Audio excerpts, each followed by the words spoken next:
que viene la hora, mira, para ponernos contentos. Se fue Bolívar ayer, pero viene de regreso. Vámonos para allá, vámonos para allá. Buenas tardes, mi nombre es Carmen Cecilia Lara, jubilada de la Universidad Bolivariana de Venezuela, de la cual fue fundadora. Muchísimas gracias a Radio Negro Primero, a Tu Comuna TV y al resto de las emisoras comunitarias que se están sumando para transmitir este programa de hoy, este programa de opinión. En un momento que Venezuela se debate entre dejar de ser un modelo rentista, dejar de ser un modelo neocolonial, un modelo cuyo destino está afuera, en manos de otros, a un modelo independiente, emancipador, donde nuestro destino esté en manos del pueblo, donde sea un modelo de distribución justa, de distribución igualitaria, entendiendo la distribución igualitaria, que vaya el producto a manos de quien lo produce. Esta coyuntura es una coyuntura, como decía nuestro comandante Chávez, donde hay un modelo que no quiere morir y un modelo que urge por nacer. Eso es lo que está ocurriendo. En realidad, la coyuntura nos obliga a ser reflexivos sobre cómo debemos pasar de la defensiva a la contraofensiva. Aquí tenemos otros compañeros comunicadores que van a hacer una breve introducción, una breve resumen de ellos, cómo caracterizarían la coyuntura, antes de pasar al tema de hoy, que es cómo pasar a la contraofensiva mediática, comunicacional. Buenas tardes, mi nombre es Hernán Zulbarán, soy comunicador popular, cantautor de Canto Necesario. Muchas gracias a Tu Comuna TV, que nos ofrece esta oportunidad, a Radio Negro Primero y a todos los medios alternativos que van a pasar esta entrevista, este programa de comunicación necesaria entre medios. Bueno, es importante en esta coyuntura tan difícil para nuestra nación, nuestra sagrada tierra bolivariana, que los comunicadores hagamos un aporte, un granito de arena, muy humildemente, pero como un deber patriótico, obligatorio, de defender nuestro proceso de cambio profundo, revolucionario. Nuestra nación, de esta asediada fascista, tanto nacional como internacional, que nos agrede intensamente, valga la redundancia, más intensamente en estos cuatro años, en una feroz campaña de hostigamiento mediático, económico, inclusive paramilitar. Y Venezuela salió airosa y va a seguir saliendo airosa. Nosotros como comunicadores, nuestro granito de arena para pasar de la defensiva comunicacional, un aporte a la ofensiva, nítida, clara, determinante, eficaz, que llegue al alma colectiva de nuestro pueblo, para cambiar ese chip capitalista, ese imperio capitalista que todavía tenemos en la mente, y meter el chip de la cosmovisión socialista, del profundo cambio, auspiciando la gran revolución cultural en la mente y en los corazones de todos nuestros compatriotas. Por eso, muchas gracias en esta oportunidad, agradecido para nuestro aporte comunicacional. Bueno, muy buenas tardes. Mi nombre es Joan Espina, soy productor nacional independiente, realizador, documentalista y aprendiendo a hacer fotografía, es decir, el buen uso y las emociones de la luz. Ahora bien, entrando ya en materia y que es el tema, la comunicación. Primero saludar a todos los que escuchan y ven este programa, a toda la gente que parte de un buen principio del amor, de la ética, de la responsabilidad, de lo humano, de aquella siembra que ya nos nombraba Ali Primera, y que para mí uno de los grandes comunicadores sociales en estos tiempos es Hugo Rafael Chávez Frías. Entonces, si parto de un buen aspecto de la comunicación, habría que invitar a todos de una manera armoniosa a escuchar cómo nuestro comandante hizo gran énfasis o gran esfuerzo para comunicar desde lo cotidiano. Es decir, ahí pienso yo, con todo el amor del mundo lo digo, a nuestro pueblo bolivariano, venezolano, a toda la nación. No, mi intención en este espacio no es enfocarme en las contradicciones, sino más bien en lo que somos común. Creo que tenemos más cosas en común de lo que creemos.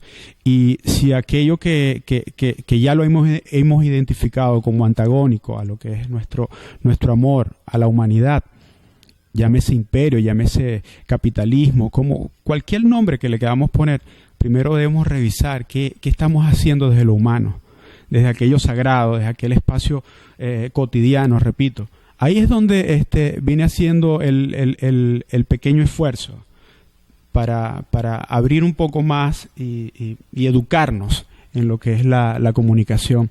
Porque la comunicación, yo veo esto más simple de lo que de pronto otros lo ponen en tapetes de desinformación, por cierto, que aquí tenemos algunos aspectos que podemos abordar. Es decir, lo cotidiano, hermanos, es lo que nos va a ir indicando por dónde van las cosas. De ahí, fíjense, yo soy zuliano y vengo de Maracaibo, pero yo viví un tiempo acá en Caracas, en esta ciudad, en los años 90. Luego, y ahí con esto vamos a seguir pasándonos la palabra, pero una breve señal de historia de esto fue en el estado Falcón. 4 años que estuvimos trabajando, lo digo de manera colectiva, con un proyecto que era una pequeña siembra, colectivo cultural independiente Agua y Lluvia. Eso fueron 4 años para conocernos, identificarnos desde quiénes somos, hermanos. Si no miramos ese antecedente del quiénes somos, difícilmente en el presente vamos a estar lastimándonos con hacia dónde vamos. Seguramente muchos de los problemas que tenemos hoy en día, y hablo de nuestras comunidades, porque ya, repito, ya está identificado lo inhumano, ya está identificado lo que es antagónico a tu ser biológico. De aquí podríamos abrir otros programas incluso, pero las comunas, bueno, revisemos entonces la cotidianidad de nuestras comunas. ¿Cómo están? ¿Qué están haciendo? ¿Dónde están ahorita? A nivel de lo que es su concepción real, histórica incluso, ¿ok? En este momento contemporáneo, en este momento coyuntural que estamos viviendo. Bueno, seguramente ellos pueden aportar más de lo que yo puedo estar aquí mencionándole. En todo caso, el grano de maíz, para ponerle en la sustancia de algo que es orgánico y que nos permite seguir pues nutriéndonos, es conocernos desde lo cotidiano. La cotidianidad nos va a permitir un mapa real y convincente. Es decir, ¿qué es lo cotidiano que estamos haciendo? Vamos a verlo, vamos a interpretarlo desde la comunicación.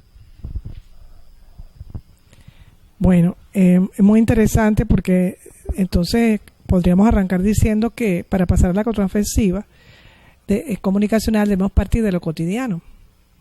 Y realmente es así. Yo vengo de un sector del este de Caracas y vengo de una familia de sector medio, pues de la población, que es opositora.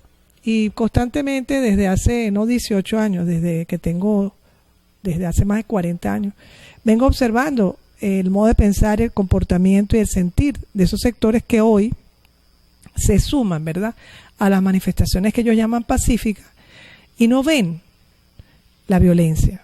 Se tapan los ojos para después culpar al gobierno o culparnos a los chavistas. Entonces, quizás esa propuesta del compañero de partir de la cotidianidad nos podría ayudar quizás a establecer un puente entre el sector de la población, ¿verdad?, venezolana que apoya el chavismo, que es mayoritario, a pesar de que ellos ganaron la asamblea el 6 de diciembre, porque ellos saben que nosotros perdimos, porque dejaron de votar 2 millones. Ellos solamente creo que subieron 5% de su votación básica. Entonces, yo fui profesora 12 años de comunicación social en la Universidad Bolivariana de Venezuela. Me gradué de periodista en la Universidad de La Habana, en Cuba revolucionaria, en el año 88. Y tengo una militancia desde los 17, 18 años. Entonces, puedo decir con mucha propiedad que lo que está ocurriendo en estos momentos es una transformación muy profunda, no es cualquier cosa. Aquí yo siempre he sugerido en mis artículos, yo fui colaboradora de Aporrea, de Las Verdades de Miguel, escribí en el Nacional cuando la gente de izquierda escribía en el Nacional, me han publicado últimas noticias, y bueno, he pasado por todos los medios, he sido directora de Relaciones Institucionales de diferentes ministerios y en la propia Universidad Bolivariana. Y de verdad creo que lo que estamos viviendo en materia comunicacional es muy profundo. El tema de hoy es muy profundo, cómo pasar la contraofensiva, porque yo en mis artículos estaba diciendo, le he sugerido al MINS y al gobierno que armen equipos de sociólogos, psicólogos, antropólogos. Esto no es cualquier cosa, esto no es improvisación, señores. Lo ha dicho Walter Martínez. Esto es una guerra de cuarta generación.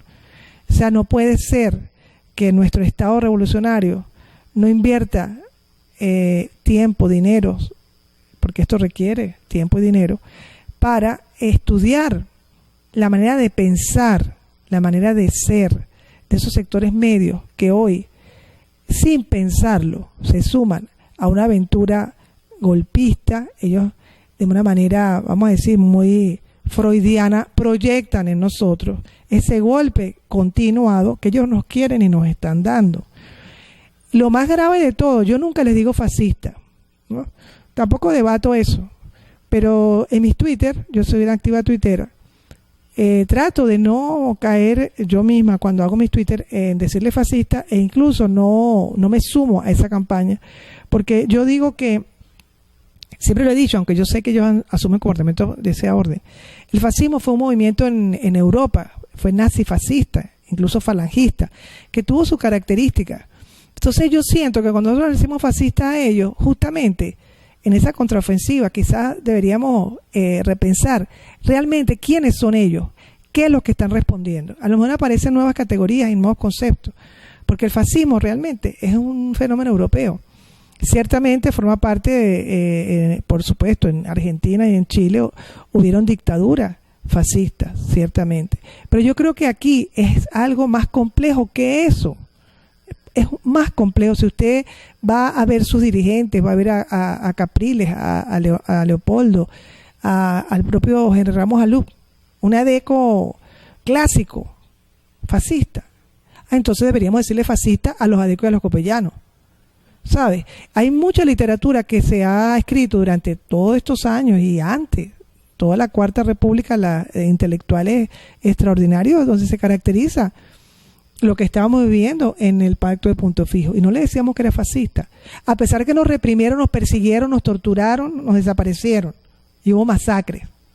Entonces, yo digo que debemos ser, y no quiero decir que no seamos serios, pero que debemos ser más serios en la caracterización de esos hermanos venezolanos y compatriotas venezolanos, que hoy en día están por la calle del medio, desconociéndose a sí mismos, porque ellos se han desconocido a sí mismos.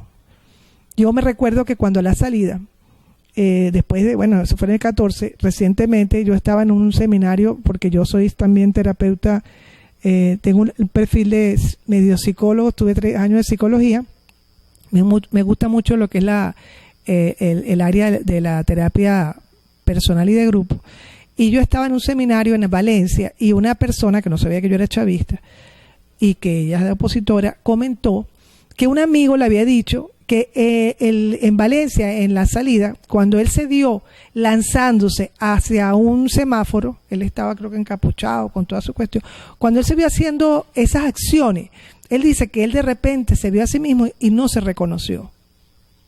Me pareció muy interesante esa imagen que ella estaba diciéndole a otra, sin saber que yo era chavista, porque es que se trata de eso, si no queremos ir a una guerra civil estúpida. Porque yo lo digo, y tengo autoridad para decirlo, soy una militante de hace años. Si nosotros fuéramos a una guerra civil, sería una guerra estúpida. Si la guerra civil española fue estúpida, y habría que ver, porque realmente allí sí había cosas profundas de la monarquía para atrás, pues, del medioevo, de sus improntas hasta en las luchas contra los moros. Señores, la guerra civil aquí sería estúpida.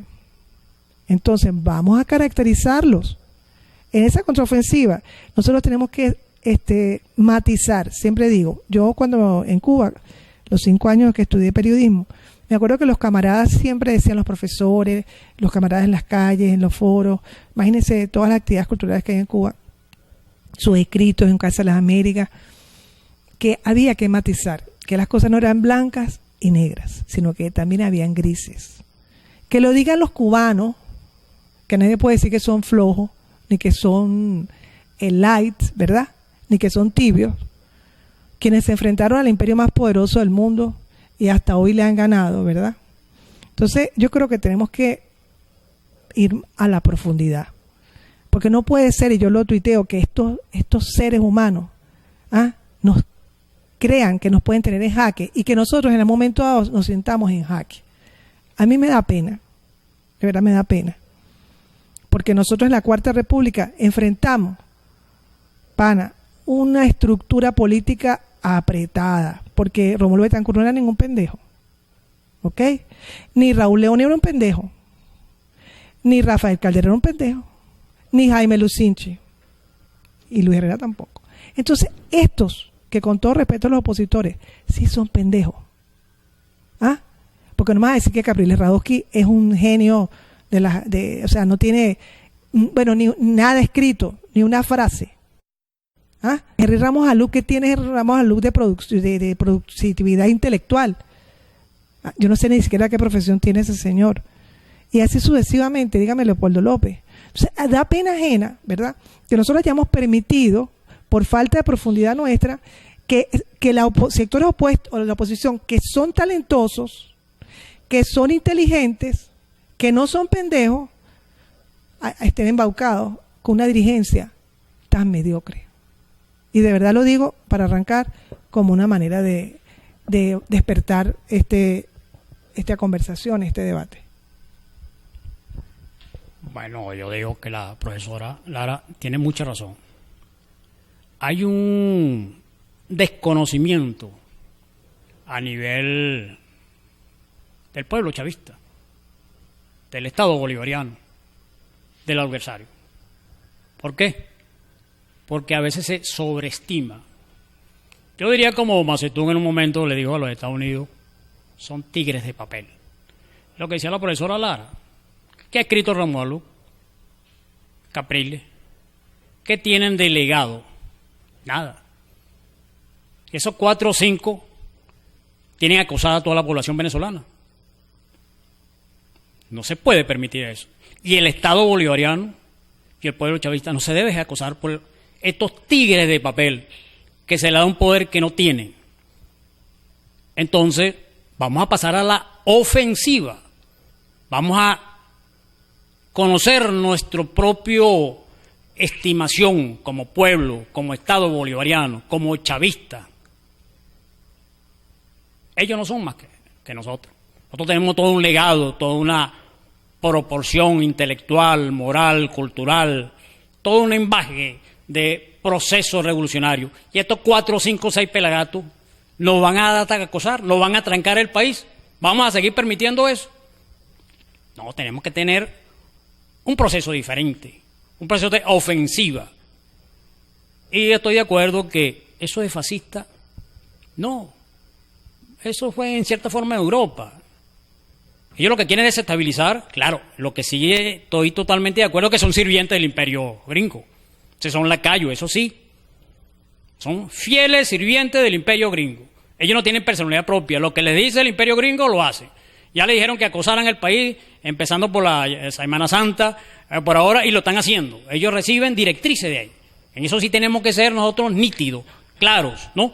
Que estamos enfrentando a una posición que son unos sirvientes, que ellos son unos robots, reciben órdenes del imperio. Por eso nuestro proceso comunicacional debe ser eficaz, nítido, claro. Primero tenemos que ver en las cuestiones comunales, los clans. Eso es un éxito. Hemos enfrentado la guerra económica con los clans. Y hay que profundizarlo en las comunas. Las comunas son el futuro del socialismo comunal, profundo. Hay muchas fallas, pero hay un proceso de cambio, hay un proceso de progreso. Estamos haciendo eso.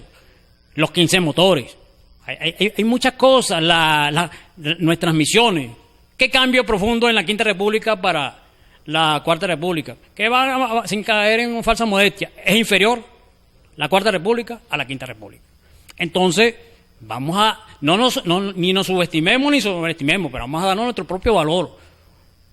Vamos a ordenar una ofensiva comunicacional integral de la patria, con todos nuestros haceres, nuestros progresos, ¿no? Porque 4, 5, 6 pelagatos no pueden tener trancado el país. No lo podemos, no lo debemos permitir. Y hay que ser eficaz, nítido.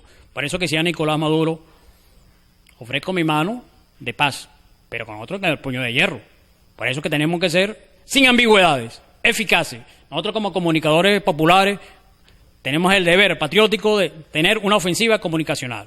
Hay que leer mucho esa lectura de que nuestra clase media, que es ambigua, no se encuentra a sí misma. ¿Entiendes? Entonces ellos se van para allá, se van para acá, porque no se encuentran. Ellos no tienen el valor de patria. Los chavistas sí lo tenemos. La clase media, la mayoría se va, cuando en vacaciones se va para los Estados Unidos, se va para Europa, ¿no? Ellos no hacen turismo aquí.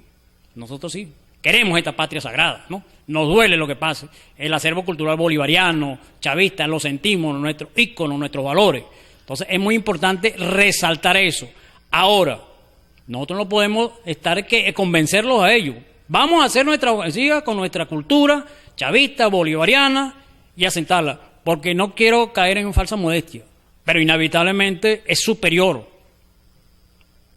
nuestro proceso revolucionario a un capitalismo degradante, inocuo, vamos a decir, antinatura, inhumano. Y no podemos dejar que vuelvan a esto por un golpe de Estado, ¿no? No lo podemos permitir. Entonces, fuera de la seguridad militar, integral, policial, económica, alimenticia, es la seguridad comunicacional. Y tenemos un deber, no es un favor, es un deber patrio hacerlo, como individuo, como colectivo. Y en las comunas tenemos eso, que se riegue cada comuna haciendo un ímpetu comunicacional para defender a nivel de la comuna y a nivel regional y a nivel nacional. Ese es nuestro deber patrio. Sí, fíjense, hablando de lo que es la defensa, en el tema de la comunicación, si nuestra intención es defender comunicacionalmente lo que está ocurriendo en Venezuela, específicamente en revolución, son los logros. Si hacemos un mayor esfuerzo por visibilizar nuestros logros en revolución, que seguramente son muchos y mucha gente en nuestro país, en toda la región de Venezuela, en todas las regiones de Venezuela, hay grandes aportes, pero no los conocemos. Entonces, y ahí recuerdo mucho, yo también estudié en Cuba, en las escuelas de trabajo social del Frente Francisco de Miranda, específicamente en Matanzas estuve, y tenía un buen profesor, el profesor Juancho, que siempre nos hablaba del tema de hacer útil la comunicación necesaria, y eso me recordaba mucho a Ali Primera. Decía, profesor, usted me recuerda en la frase, en la palabra, y en el verbo y en la acción, porque era un profesor de gran compromiso. Y él nos decía, mire, a lo que hagamos más esfuerzo en comunicar lo que estamos haciendo, lo que estamos logrando, en esa misma medida vamos a aniquilar la oposición desde lo humano, desde lo que nos está lastimando. Porque acordémonos, si ellos tienen más instrumentos que estos, incluso yo no puedo estar compitiendo desde esa simetría. No puedo. Quedo desarmado, hermano. Y al quedar desarmado automáticamente estoy perdiendo terreno de comunicar lo importante que hemos hecho, que hemos logrado. En todos estos años de revolución, nosotros tenemos grandes aportes. No solamente desde las estadísticas en cuanto a inversiones que se han logrado, no. De lo útil que fue, por ejemplo, la misión Milagro, en lo que es esa gran misión, muy subestimada, por cierto, por el sector de oposición. Bueno, no tienen ni la menor idea de todos los logros. Y yo parto por ahí, por ejemplo, en lo que es la información. Mi abuela fue operada en la misión Milagro. Y eso es un gran aporte. En esa misma lógica de informar es donde nuestras comunas y toda Venezuela no solamente es un capítulo de la comuna, no, todos los que estamos comprometidos con el amor a nuestro país, a nuestros hijos, a nuestra familia, a todos. ¿Okay? Porque de pronto tú vas a otro país y allá pierdes tu compromiso con la humanidad. Le hago esa pregunta también a nuestro sector revolucionario. ¿Ok? No se trata de perder el compromiso con nuestra humanidad porque está fuera de esta frontera, no. Más bien de sumar corazones. Y sigo citando a Ali Primera. Yo creo que por ahí podríamos hacer un notable aporte desde lo cotidiano, mostrar, procurar más, ser más sincero con el espacio que estamos trabajando. Es decir, las deficiencias que tenemos, que son muchas, bueno, vamos a empezarlas a trabajar desde la realidad. Yo les traía ahí mencionar algunos textos que estoy leyendo, instrumentos también aportados por esta hermoso proyecto bolivariano, que es la descolonización de la mirada, una introducción a la antropología visual. Esto es un ensayo hecho por un personaje que ni siquiera es venezolano. Por eso les digo, la otra frontera o la otra mirada debe tener algo que aportar. Ahora, ¿dónde nos ponemos de acuerdo? Seguramente es en lo que somos más parecidos. Ahora, tenemos una deficiencia de comunicación. Considero que sí la tenemos, hablando de país. En otros estados desconocemos, por ejemplo, cosas que es importante que están ocurriendo aquí ahorita en Caracas, a nivel de artes, a nivel de cultura, y viceversa. Cuando tú haces ese recorrido bastante honesto, te das cuenta que hay muchas cosas por seguir difundiendo. Eso sí, sin descuidar lo que hasta ahora no está funcionando bien. Es nuestro capítulo, compañero. El otro tendrá sus capítulos, dejará de hacer, dejará de apostar al amor, dejará de hacer, seguirá reproduciendo el modelo del fascismo. Estoy de acuerdo con usted, profesora, no es fascismo, eso ocurrió en la Europa, pero reproducen ese modelo, o lo intentan pues reproducir. Y ahí podemos entonces seguir haciendo el uso importante de la buena comunicación. Bueno, esto es un tema así que se pican y se extienden, ¿verdad? Que uno todos los días conversa sobre eso, porque realmente los revolucionarios y los patriotas todos los días conversamos. Pero por cierto, como dije antes, que las cosas no son blancas y negras, sino que también hay grises, que eso lo he aprendido mucho con los camaradas cubanos. Yo estuve en los comités de solidaridad con Nicaragua y con El Salvador, fue muy activa en la década de los 70 y los 80. Y pude ver de cerca cómo los sandinistas y los salvadoreños tuvieron también que manejar este concepto, que las cosas no son blancas y negras, hay que buscar los grises. Y en esa, vamos a decir, orientación, quiero decir que incluso es equivocado decir que ellos no aman a la patria. Fíjense usted que estoy consciente muy de cerca. Conozco sectores, no de mi familia, sino sectores sociales que han venido más de cerca. Por ejemplo, tienen papás extranjeros, abuelos extranjeros. A ellos se les dificulta más ese sentimiento patrio. Pero vamos a suponer que nosotros hagamos una encuesta ahorita en todos esos manifestantes que están en estos momentos en Altamira o en Chacaíto. A lo mejor ellos no saben de historia en el sentido que no saben las fechas patrias, que se confunden, que realmente es deplorable cuando ellos sencillamente creen que irse del país es la solución y se van y lo que van es a pasar más trabajo. Que en otros países hacen cosas que aquí no hacen, porque aquí no las hacen.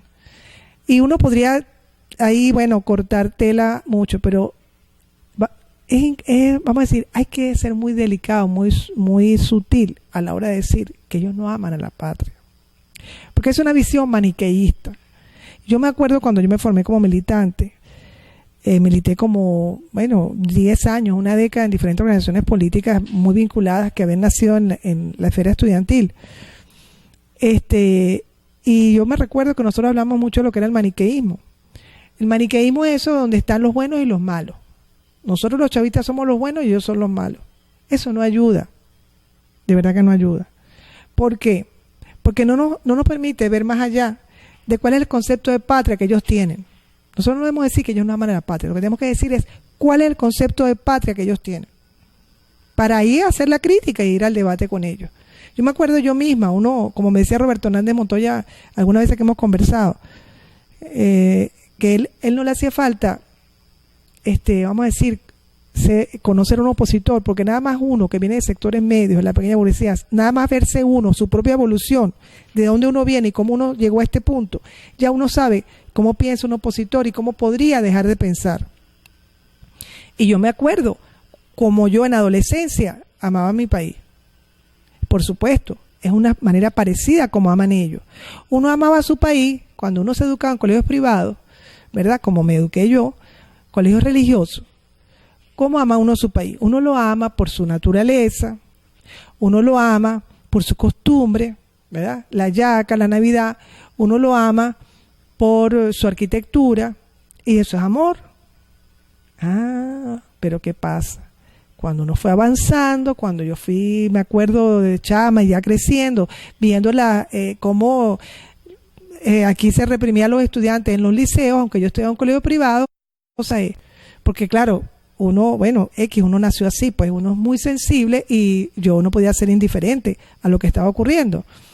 Me acuerdo que todos los años mataban estudiantes, todos los años allanaban, no solamente la UCB, los liceos. Entonces, ¿cómo empecé después yo a amar la patria? Empecé a amar la patria después por su historia, que no me gustaba cuando de chama, lo que me gustaba era la playa, la montaña, qué linda es Venezuela, ¿verdad? Pana, pero entonces pues, a mí no me gustaba la historia. Pero cuando tú empiezas a amar la patria desde esa realidad contradictoria, que empiezas a ver que las cosas no son tan planas, ¿verdad? Tú sabes, tan suavecitas, tan edulcoradas, empiezas a leer historia por necesidad y empiezas a amar la patria desde la historia. Y así sucesivamente tu profundización de ese amor a la patria, luego por supuesto vas al pueblo.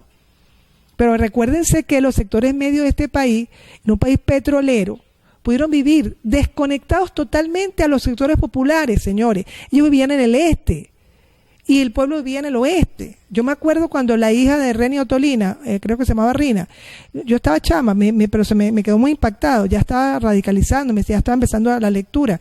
Ella dijo, en una entrevista dijo, es que a mí no me gusta el oeste de Caracas, lo que me gusta es el este. Me pareció tan cifrina, en aquella época hablábamos de cifrinismo. Y yo decía, pero bueno, y acaso, y en aquella época yo era muy de los pobres, ¿no? Los pobres, pero acaso los pobres tienen culpa, decía yo, ¿no? De vivir en la sociedad, de vivir en la pobreza. Claro, yo estaba pensando correctamente, que los pobres no tienen la culpa. Pero analizándome yo misma, claro, yo evolucioné el concepto de los pobres, porque ¿qué es eso de los pobres? Los trabajadores, ¿ves? Pero entonces tenemos que ir haciendo trabajo así, ¿cómo te digo? Como cuando uno cose y pega, pero ya no pega, sino que tienes que ir haciendo como artesanía, ir haciendo, tallando, para llegarles al corazón a esos sectores, como a mí me llegó a la izquierda de este país. Porque a mí me llegó a la izquierda de este país, entonces yo digo, si a mí me llegó a mi corazón y me transformó al punto, ¿verdad? Que hoy me siento completamente parte de mi pueblo, viniendo a un sector medio como el que está ahorita enajenado, que no entiende de nada, que además es etnorracista, que no se acepta el mestizaje, porque eso es una de las cosas clave. A mí me hicieron una entrevista una vez en Canal 8, donde yo hablé de eso. Es un video que se puede conseguir en YouTube. O sea, el problema del etnorracismo, aunque yo no soy antropólogo, yo soy periodista, pero es que lo he vivido yo, en mi propia, yo misma, mi familia, mi sector social donde vengo. Esos sectores, háganle una encuesta. Todos tienen problemas de desconocimiento de sus raíces y no aceptación. Los blancos rubios creen que son blancos rubios completamente y es mentira, a no ser que vengan de una generación o de dos de Europa. Todos aquí que tengamos más de 3 generaciones somos mestizos. Y eso es una cosa importantísima que debe el presidente Maduro seguir recalcando, porque lo ha recalcado bastante, pero Chávez lo hacía profundamente. Porque esos sectores están enajenados y hay que llegarles al corazón. No solamente sacarle su parte ridícula como hace Surdaconducta, que está bien, porque por contraste es muy importante. Sacar esa muchacha que en estos días gritaba, ¿pero hasta cuándo? Yo quiero porque esto es un capricho. Yo quiero que saquen a Maduro, porque es que son caprichosos. Pero no es cualquier clase media. Es la clase media venezolana de un país rentista, señores. Donde yo, al venir para acá, estaba por casualidad viendo una novela, porque yo no veo novelas sino las brasileras, y en ese momento era una novela de esa cursi, pero me dio risa, porque una novela venezolana que se está repitiendo en el Canal 4, y había una muchachita que le decía al otro, parece que tú no te puedes morir, porque tú no te puedes morir, tú no te vas a morir. Bueno, señores, o sea, si uno se cree más fuerte que la muerte, bueno, chévere, ¿no? Pero todos sabemos que eso no es así. Entonces, así son ellos hasta para la muerte. No, porque yo quiero que se caiga Maduro, ya, aunque ya 7 millones de chavistas. Entonces, esto no es cualquier cosa, pana. Esto es un problema psicosocial, sociológico profundo que está afectando y no son los medios de comunicación. También estamos fallando. Miren, hay un autor que en este momento no recuerdo, que está tratando de recordar al venir para acá, que habla sobre esto. No es la aguja hipodérmica la que tenemos ahorita que esgrimir, que es de la década del 30 y del 20 del siglo XX, que eso ya está desfasado.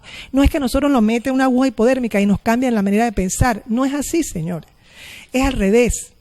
Los medios de comunicación norteamericanos, ellos estudian la manera de pensar y de creer de los sectores. Y a través, y en medida que ellos estudian los sectores, ellos hacen su programación y por supuesto refuerzan las creencias, por supuesto, y los valores de esos sectores a quienes ellos se dirigen.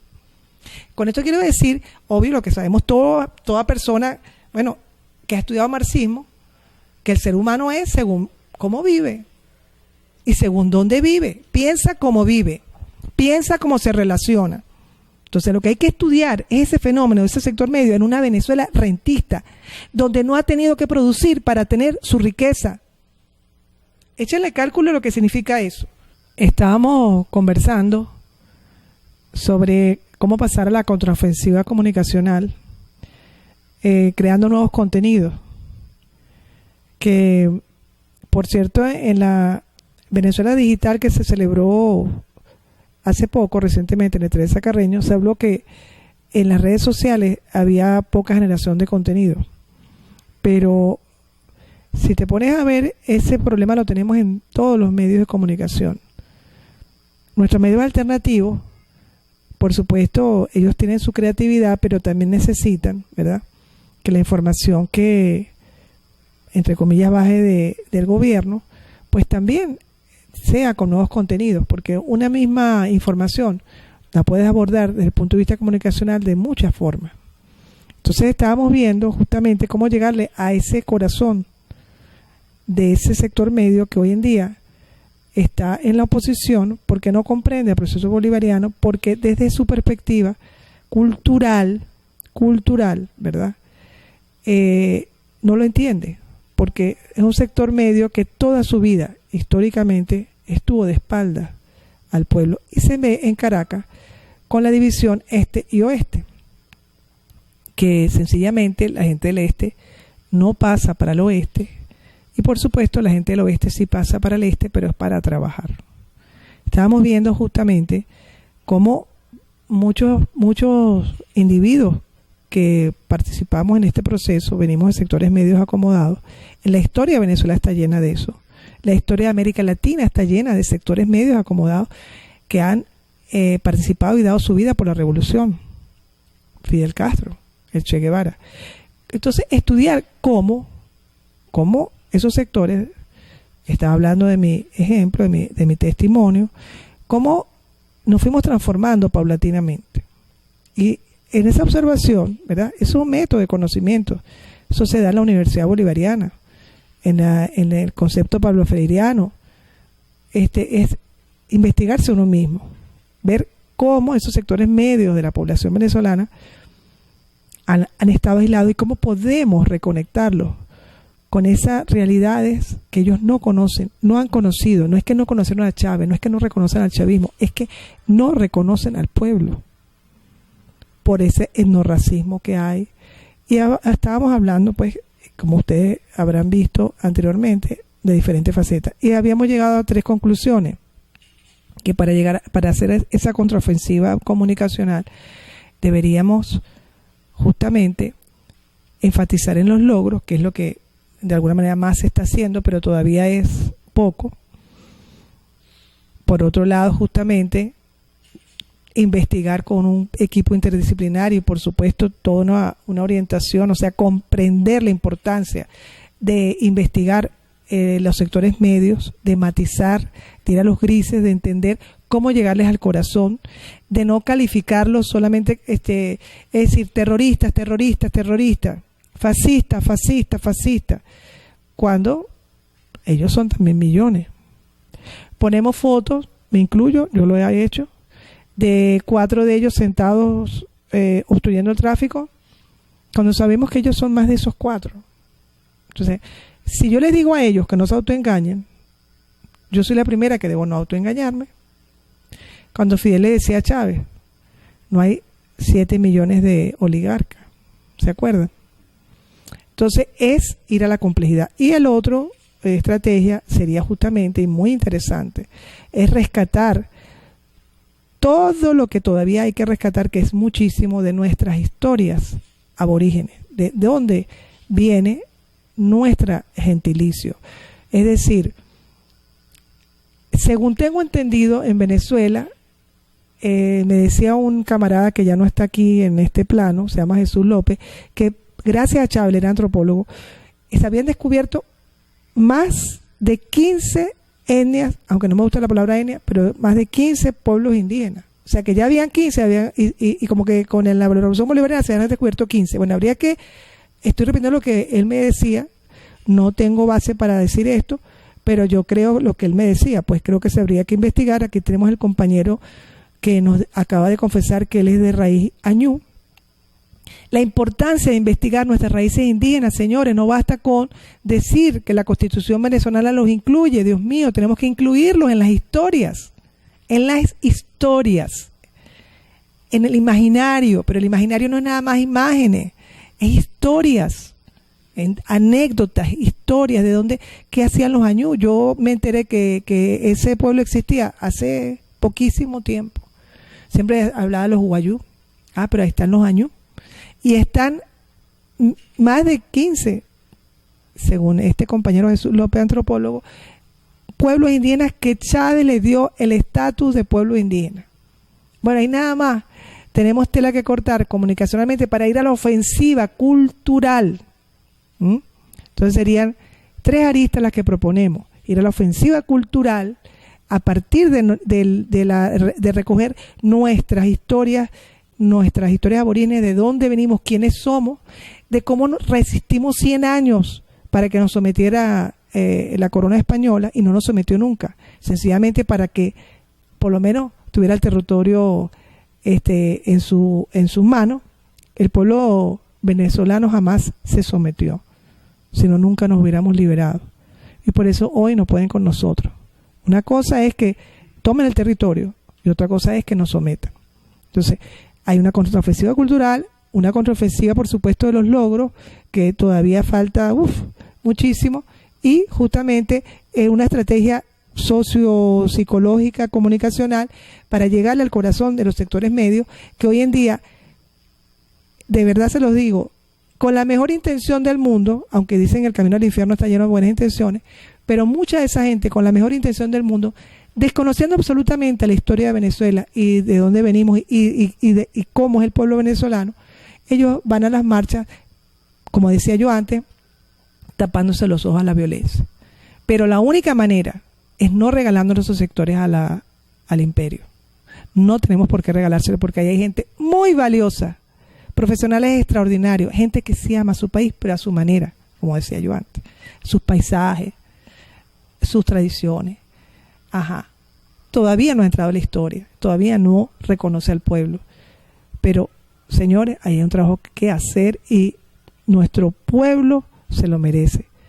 Nuestro pueblo, en el sentido más amplio de la palabra, nuestro pueblo trabajador, en su sentido más estricto, se merece que Venezuela amplíe su mirada, que nuestros gobernantes chavistas, revolucionarios, bolivarianos amplíen su mirada, que los comunicadores sociales ampliamos nuestra mirada, señores.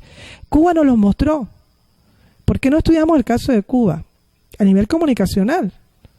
Ellos hicieron, me acuerdo, era chama 20 años, me acuerdo que aquí llegaron todas las películas cubanas.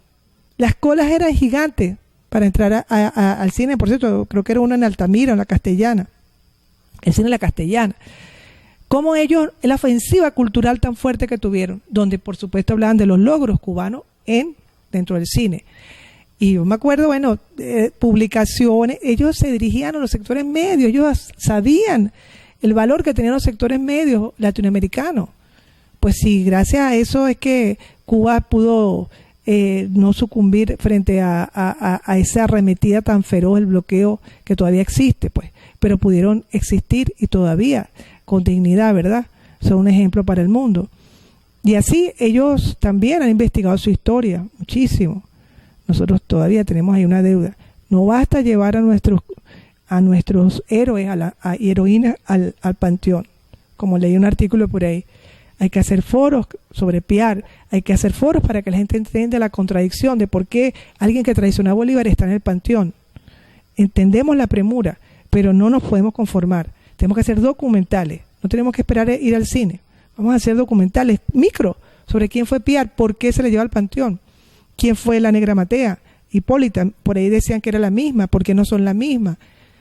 Luisa Cáceres Arizmendi, hay historias extraordinarias de ella que no es la que la gente conoce, ¿sabe? Como que se casó a los 14 años después de que ella salió viva de casualidad de esas mazmorras de las españolas en Margarita, como ella tuvo 8 hijos. Eso hay que decirlo, señores. Eso es vida, eso es ejemplo, eso es testimonio. Eso es lo que te da fortaleza como pueblo. Bueno, yo para finalizar esta hermosa, productiva y útil vamos a hacer entrevista comunicacional a nuestro pueblo, nuestro granito de arena, que tenemos el deber patriótico de hacer nosotros los comunicadores de la patria. Decía nuestro gran Hugo Chávez, hay algo que no quiere morir y algo que todavía no nace. Ese es el proceso revolucionario. La revolución no es aguas tibias. Siempre tiene que ver un dolor inevitable, ¿no? Un cambio profundo, la dialéctica del cambio profundo, del eterno cambio. Y eso es lo que estamos viviendo. Hay gente que no quiere entender que hay un nuevo ciclo, un proceso histórico. Nuestra clase media, ellos aman a nuestro país, tienen una cosmovisión de la nación, lo aman, su costumbre, como decía la camarada, ¿no? Su costumbre, su alimentación, es una costumbre, ok. Tienen su cosmovisión de la vida, lo aman a su modo, ¿no? Pero no lo aman como diría yo, para dar la vida por la patria, ¿no? No lo sienten en las vísceras, como decía nuestro gran Hugo Chávez, ¿no? Por eso que hay una diferencia. Cuando yo digo 4 o 5 personas que paran, son los líderes negativos, pero líderes, ¿no? Al fin es que paran un poco de gente, ¿no? Que está ambigua, que no entiende, que hay una mediática de odio, ¿no? Que la hay. Y por eso nosotros los comunicadores tenemos el deber de indicarle a nuestro pueblo y a nuestro Estado bolivariano, no me gusta decir gobierno, Estado bolivariano, de nuestras propuestas, ¿no? Muy humilde, sincera, pero nítida, porque vivimos en la cotidianidad, vivimos en la calle, vivimos en la comuna, venimos de las catacumbas del pueblo. Okay. Somos venezolanos que nos siente la patria, que tenemos esa como visión de la vida socialista. Por eso que yo le doy un gran saludo a este humilde servidor, Hernán Zulbarán, a las comunas, que ustedes no saben lo que tienen. La comuna es el camino, es el único camino al socialismo comunal, profundo. Tienen que, no solo es CLAC, tienen que profundizarlo, tienen que amarse como hermanos, como camaradas, como... las comunas son el acto de abastecimiento, el futuro del país, el futuro de la revolución. Comuna o nada, decía nuestro gran Hugo Chávez. Y él no lo decía por nada, él lo decía porque sabía lo que estaba diciendo. Entonces yo digo que sinceramente, ¿cuál es la propuesta? Hay una propuesta educacional robinsoniana. Moral y luces son nuestra primera necesidad. Estamos en una coyuntura difícil, no es tiempo de ambigüedades, no es tiempo de medias tintas, hay que afirmarse. O quiero o no quiero, o estoy o no estoy. Y nosotros como comunicadores tenemos el deber de llegar al pueblo, a la gente, al Estado bolivariano que nos atienda, que nos escuche. Para la propuesta Robinson es importante. Una propuesta Robinson en cadena nacional, fuera de las cuestiones de nuestro presidente, que es necesaria, o otra cadena partidista, cadena nacional educativa, ¿no? Para culturizar a nuestro pueblo. ¿Qué pasa por qué adolecemos no nos encontramos nosotros mismos? Porque no conocemos a nuestros ancestros, ¿entiendes? Adolecemos de esa historia, a veces un poquito figurativa. Nuestro Estado ha hecho muchas cosas, bolivariano, pero faltan muchas cosas por hacer para que haya una verdadera revolución cultural. Y en un momento dado no hagan falta los partidos de izquierda, sino que ya la gente tenga un proceso de cambio profundo. Porque le voy a decir sinceramente, sin ambigüedades, ¿no? La única camino es el socialismo profundo comunal. No nos podemos desviar. El capitalismo es inviable, es inhumano. Y va a aparecer en muchos estados, tanto latinoamericanos como en el mundo, que en un momento dado lo van a dejar. Eso no va a ser, es inviable al ser humano. Es inhumano, es antinatura. ¿Por qué? ¿Por qué es antinatura? Porque viola las leyes naturales de igualdad, de hermandad de los seres humanos. Por eso le digo, la comunicación social. Meternos de lleno en la cultura de nuestros ancestros para encontrarnos nosotros mismos en el socialismo profundo comunal, que es el único camino. Y en la cultura robinsoniana, moral y luces son nuestras primeras. Hay que dar pautas, luces a nuestro pueblo. Y en ese es el camino profundo. Yo con mi granito de arena muy profundo me despido por ahora, como decía nuestro gran Hugo Chávez, pero seguimos luchando. La lucha es larga. Pero el único camino es el socialismo profundo comunal. Para atrás ni para agarrar impulso. Gracias. Sí, bueno, fíjense, para también hacer uso de este momento, las comunas, nuestro pueblo. Soy pueblo, me identifico plenamente con nuestro accionar a diario.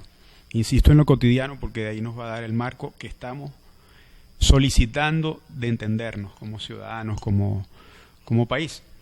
Ajá, con las comunas, si las comunas están conformadas por los consejos comunales, es la organización que conforma una comuna. Vamos entonces a escuchar qué pasa con los consejos comunales. Vamos a invitarlos también, ¿ok? Si la comuna, repito, son los consejos comunales, entonces sería muy bueno. Y eso sería un buen paso partiendo de las conclusiones que nos estamos aproximando. Considero que nos estamos aproximando a conclusiones. Hay que seguir trabajando en la investigación, hay que seguir trabajando en los matices que dice la profesora. Bueno, acerquémonos entonces, ¿qué es lo que sucede con nuestros consejos comunales? Quizás tienen una experiencia que nos las estamos perdiendo en algunos lugares de algunos consejos comunales. En esto también debemos hacer también un gran esfuerzo por comprender la diversidad que hay en nuestra cultura, hermanos. Hay una gran diversidad que además es aplaudible. Si no fuéramos diversos, ahí sí estaríamos en grandes problemas, y eso es lo que les preocupa a todo imperio, a todo sistema de hegemonía.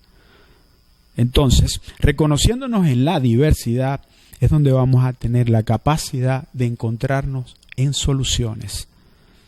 Para ponerlo en algo objetivo, la comunicación y el uso de las cámaras, compañeros, que ya tenemos en esto, lo decía temprano con el compañero Pascual, más de 15 años aprendiendo y desaprendiendo lo que es lo útil de la comunicación. Bueno, hagamos un esfuerzo, no solo del Estado, repito, desde nosotros, la base, desde el espacio cotidiano, desde tu comunidad, para que lo útil de esa cámara, desde aquella fiesta, vamos a los rituales, vamos a la celebración. En la celebración de lo cotidiano, vamos a encontrar allí múltiples colores, bellezas, que apuestan a la solución. Y en esa referencia hay muchísima tela que explicar. Muchísima tela, tanto en el este, en el oeste, en el sur, en el norte, en las playas, en la montaña, los guajiros, nuestros guayú, nuestros añú, nuestros pueblos de los altiplanos, todo lo que es la cordillera andina. ¡Guau! ¡Cuántas cosas nos estamos perdiendo, señores! Si nos mostramos, si hacemos mayor esfuerzo por mostrar las calamidades odiosas, muy groseras, por cierto, que hacen muchos medios de comunicación en mostrar la muerte de esa manera, le estamos haciendo parte del trabajo. Así de sencillo. Entonces la invitación a nuestro pueblo, que soy pueblo, repito, es comprender más nuestra historia, es comprender más nuestra diversidad cultural, pero comprenderlo no de manera exógena, o sea, lo exótico de aquella cultura, no, es compenetrarte también, hermano. De ahí, descubrirte, sí, repensarte entonces tu antepasado. Y ahí es donde, particularmente, lo digo con propiedad, he conseguido muchísimas de las características que me permiten estar en este espacio, mañana en otra invitación. Actualmente estoy trabajando unos hermosos trabajos para el Centro Nacional de Historia, que me compete muchísima característica de compromiso de lo que es, si está esta opción, trabajemos esta opción, pero respetándonos. Seguramente hay situaciones donde hay que ir como un buen cirujano, pues, para traer unas palabras de agarrar y apartar lo que haya que apartar. Y la frase de Gramsci, que la hemos citado, es algo que está por nacer y está por morir. Lo que está por morir y está por nacer. Esa frase que Hugo Chávez nos citó muchísimas veces, es de Gramsci.